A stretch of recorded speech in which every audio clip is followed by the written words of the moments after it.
அங்கு பலராமன் பிறந்தான். 8வது குழந்தை பிறக்க வேண்டும்.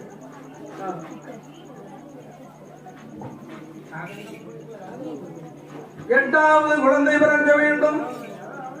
தேவையை ஒரு சிறையில், வசுதேவனை ஒரு சிறையில் அடைந்தான்.